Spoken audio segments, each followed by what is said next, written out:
अस्सलाम वालेकुम students, pardon me for being so let के हम पेपर को डिस्कस करते हैं, इंग्लिश के पेपर को, जो कि स्टूडेंट्स के लिए बहुत ही लेंथी होता है और 9th class first time appear हो रही है, तो बोर्ड के लिए हम उसके बारे में थोड़ा सा डिस्कस कर लेते हैं कि पेपर पैटर्न कैसा होता है आपका।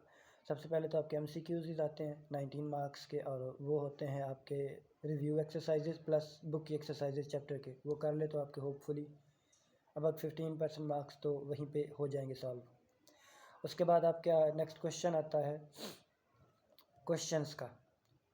तो क्वेश्चंस में आपके पास आई थिंक 6 क्वेश्चंस होते हैं, तो वहाँ से आपने जो है वो करने हैं जितने भी।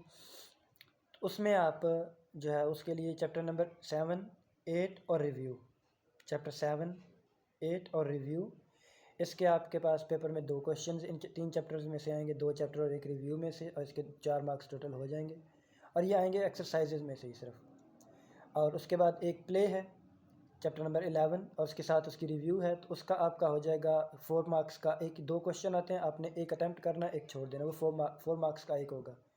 तो क्वेश्चन में आपके 8 मार्क्स हो जाएंगे अराउंड अबाउट।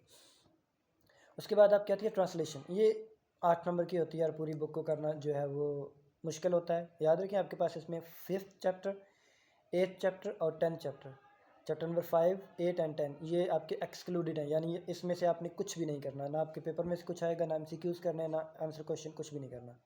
ये कटे हुए हैं स्मार्ट सिलेबस के लिए। आपकी जो ट्रांसलेशन है वो चैप्टर नंबर 1 और 2 और चैप्टर नंबर 9, 3 पैराग्राफ्स आते हैं, 2 आपने करने हैं, तो 1 और 2 से एक हो जाएगा, और 9 में से एक अकेले ही आता है, वो आप वहाँ से कर लें। ये आपके 8 मार्क्स हो जाएंगे यहाँ से। उसके बाद आपकी समरी आती है, आपके पास समरीज़ में 2 ही तो समरीज़ हैं, इफ़ एंड डैफोडिल्स। समरी लिखने का तरीका ये होता है कि 5 नंबर की समरी होती है, तो उसके नंबर की डिवीजन ऐसे करते हैं कि सबसे पहले हम 1 नंबर की इंट्रो लिखते हैं, जिसमें पोएम का नेम और राइटर का नेम लिखते हैं। उसके बाद 1 नंबर की about the poem and poet आती है, जिसमें आपने 1 लाइन पोएम के मतलब और 1 लाइन पोएट के मतलब लिखेंगे। तो like daffodil is the poem about the love of nature that has the power to heal the human spirit, और अबाउट द पोइट आएगा कि William Wordsworth is nature lover poet, he is a romantic poet. यही। उसके बाद आपकी नीचे summary heading दे के summary लिख दें।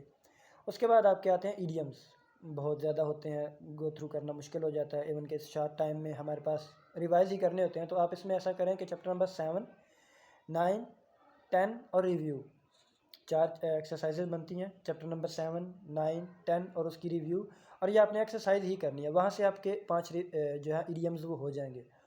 और उसके बाद आपका आता है लेटर। लेटर आपका 8 मार्क्स का आता है। इसी चैनल पे आपके पास पिछली वीडियो में थारोली मैंने मुकम्मल तरीके से बताया हुआ है कि लेटर लिखा कैसे जाता है, लेटर के मार्क्स की डिवीज़न भी बताई हुई है।